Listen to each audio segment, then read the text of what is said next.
பெண்ணின் வாழ்க்கை சில நிமிடங்களில் மாற்றம் அடைந்தது. மரபு, மதம், சமூக விதிகள் இவையெல்லாம் காதலை விட பெரியதா? இதுதான் பரிணயம். பரிணயம் മലയാള திரைப்படம்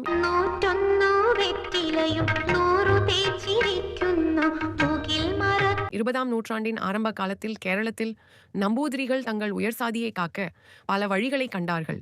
அவர்கள் பலதார திருமணம் செய்தார்கள். நம்பூதிரிகள் வீட்டுப் பெண்கள் காமம் சம்பந்தமாக ஏதாவது தவறு செய்தால் அதை அவர்களில் ஒரு குழுவினரே விசாரித்து தண்டனை வழங்கும் ஏற்பாட்டை திருவிதாங்கூர் ராஜாவின் அனுமதியோடு கொண்டு வந்தார்கள். அந்த விசாரணையின் பெயர்தான் ஸ்மார்த்த விசாரம். இந்த ஸ்மார்த்த விசாரணையை செய்பவர்கள்தான் ஸ்மார்த்தர் என்கிற குழுவினர். ஒருவர் தலைமையேற்க 6-7 பேர் விசாரணைக்கு வருவார்கள்.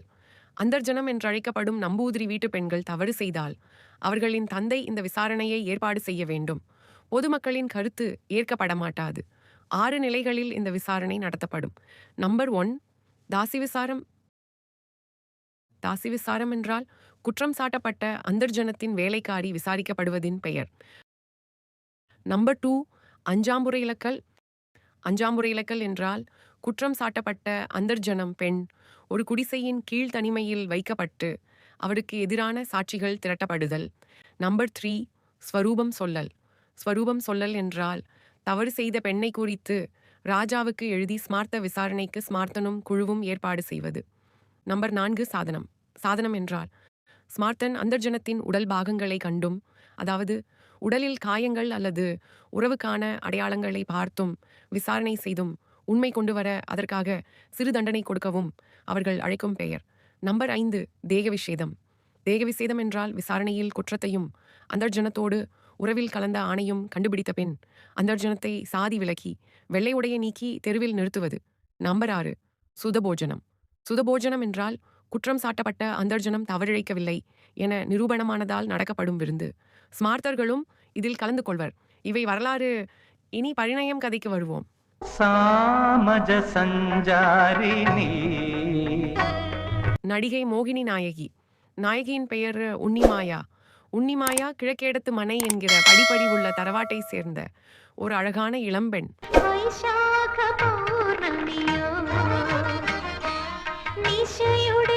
குடும்ப வறுமை காரணமாக பாலகுன்னத்து தரவாட்டை சேர்ந்த 60 வயது நம்பூதிரியின் 4வது மனைவியாகிறாள்.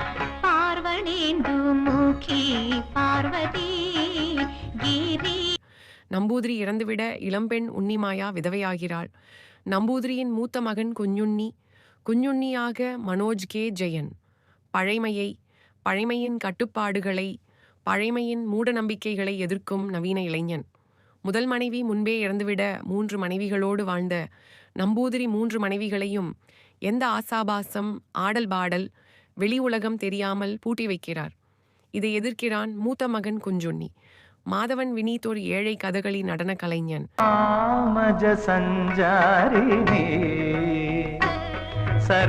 அவனது குழுவின் நிகழ்ச்சி உன்னிமாயாவின் தரவாட்டில் நடக்கிறது. அப்போது உன்னிமாயாவுடன் அறிமுகமாகிறான். ஒரு நாள் கதகளியில் மகாபாரதம் போன்ற புராண கதையில் நடித்த மாதவனை தனிமையில் சந்திக்கிறாள் உன்னிமாயா.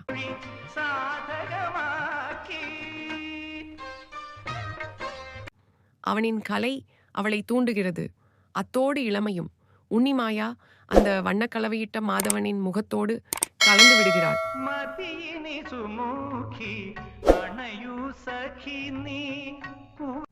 இருவரும் புதிய உறவில் திளைக்கிறார்கள். தினம் இரவு நிகழ்ச்சி முடிந்ததும் சந்தித்து கலந்து காதலை வளர்க்கின்றனர்.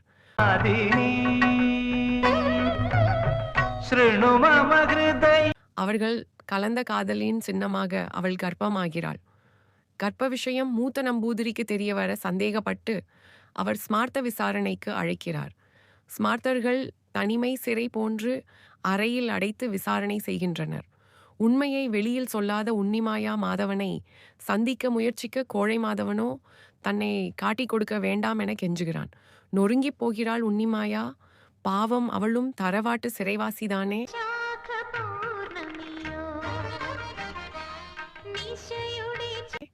தன்னை தன் வயிற்றில் உள்ள சிசுவை காப்பாற்றிக் கொள்ள முடிவெடுக்கிறாள் உன்னிமாயா. ஸ்மார்த்தர்களின் கொடுமையான விசாரணை முடிவில் உன்னிமாயா வாய் திறக்கவில்லை. யாருடைய பெயரையும் சொல்லாததால் விபச்சாரக்குற்றம் சுமத்தி தண்டனையாக படியடைத்து பிண்டம் வைக்க தீர்ப்பு எழுதுகிறார்கள் ஸ்மார்த்தர்கள். இனி உன்னிமாயாவுக்கு ஒரு உரிமையும் தரவாட்டின் சொத்திலோ இல்லை. கொடூர ஸ்மார்த்தர்கள் உன்னிமாயாவை தெருவில் இறக்கிவிடுகின்றனர். வீட்டில் இறக்கிவிட்டவர்களை நம்பூதிரிக்கு அடுத்த நிலையில் கீழே இருக்கும் சாதியினர் ஏலம் விட்டு எடுத்து தங்கள் வீட்டுக்கு அழைத்து செல்வது வழக்கம். தரவாடு வீட்டில் வேலை செய்யும் தாழ்ந்த குலத்தினர் உன்னிமாயா அந்தர்ஜனத்தை தங்கள் தெய்வமாக போற்றி தங்கள் வீட்டிற்கு அழைத்து போகின்றனர். அதை பாக்கியமாக அவர்கள் கருதுகின்றனர். மாதவன்தான் காரணமென அறிந்த குஞ்சுண்ணி மாதவனை அழைத்து உன்னிமாயாவுக்கு வாழ்வு கொடுக்க கெஞ்சுகிறான். தன் தவறை உணர்ந்த மாதவன் உன்னிமாயாவை சந்தித்து வாழ அழைக்கிறான். உன்னிமாயா மாதவனிடம் இப்படி சொல்கிறாள்: என் குழந்தைக்கு ஒரு தந்தை இல்லை. நிறைய தந்தைகள். சில நேரம் அவர் ராவணனா இருக்கலாம், சில நேரம் அவர் நலனா இருக்கலாம், சில நேரம் அவர் பீமனா இருக்கலாம் என சொல்கிறாள். அல்லெங்கில் அர்ஜுனன், அல்லெங்கில் பீமன். மாதவன் விக்கித்து நிற்கிறான்.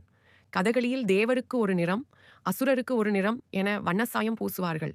நலன் வேஷமிட்ட போது ஒரு நிறத்திலும், ராவணன் வேஷமிட்ட போது ஒரு நிறத்திலும், அர்ச்சுனனாக ஒரு நிறத்தில் என மாதவன் உன்னிமாயாவோடு கலந்திருப்பான். கதகளி வேஷத்தில் பொதுவாக பச்சை நிறம். கிருஷ்ணர், ராமர், யுதிஷ்டிரர், விஷ்ணு, நலன், அர்ச்சுனன் வேஷங்களில் அதாவது நாயகனுக்கு பயன்படுத்துவார்கள். சிவப்பு நிறம் ராவணன், துச்சாதனன், ரண்யன் வேஷங்களில் அதாவது வில்லன் வேஷங்களுக்கு பயன்படுகிறது. கருப்பு நிறம் காட்டினத்தவர், வேட்டைக்காரர் போன்ற வேஷங்களிலும், மஞ்சள் அல்லது ஆரஞ்சு வண்ணம் முனிவர்கள் பெண் வேஷங்களுக்கும் முகச்சாயமாக பயன்படுத்துகின்றனர். உன்னிமாயாவும் அதையே நினைத்து, என் குழந்தையின் தந்தை பீமன், நலன், அர்ச்சுனனாக இருக்கலாம், ஆனால் சத்தியமாக உன்னை போல் ஒரு கோழை கிடையாது என சொல்லி விரட்டி விடுகிறாள். ஆம், அந்த வார்த்தைகள் ஒரு புரட்சியான விரட்டி அடிப்புதான். அவளை பொறுத்தவரை ஸ்மார்த்த விசாரணையில் பொய் சொல்லவில்லை. அந்த நிம்மதியோடு அவள் தன் புதிய வாழ்க்கையை தொடங்குவதோடு படம் நிறைவு பெறுகிறது. 1994 வெளிவந்த பரிணயம் படத்துக்கு எம்.டி. வாசுதேவன் நாயர் கதையெழுத ஹரிஹரன் இயக்கியிருந்தார். மோகினி உன்னிமாயாவாகவும், வினீத் மாதவனாகவும், மனோஜ் கே. ஜெயன் குஞ்சுண்ணியாகவும் நடித்தனர். ஸ்மார்த்தர் குழுவின் மூத்த ஆளாக திலகன், திலகனின் குழுவில் ஒடுவில் உன்னிகிருஷ்ணன், ஜெகதி ஸ்ரீகுமார் போன்றோர் நடித்தனர். படம் பெரிய வெற்றி பெற்றது. 4 தேசிய விருதுகளையும் வென்றது. 20ஆம் நூற்றாண்டின் அந்த கால கேரள தரவாட்டு பெண்களுக்கு நிகழ்ந்த கொடுமைகளை அச்சு பிசகாமல் நம் கண்முன் காண்பிக்கிறது இப்படம். மலையாளிகள் உன்னிமாயாவான மோகினியை மறக்க முடியாத பாத்திரமாக்கி கொண்டாடினார்கள்.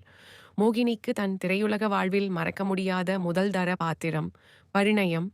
பெண் உணர்வு வரலாற்றின் உச்சம். வரலாற்றில் கடைசியாக நிகழ்ந்த ஸ்மார்த்த விசாரம் குறியேடத்து தாத்ரி என்கிற பெண்ணுடையது.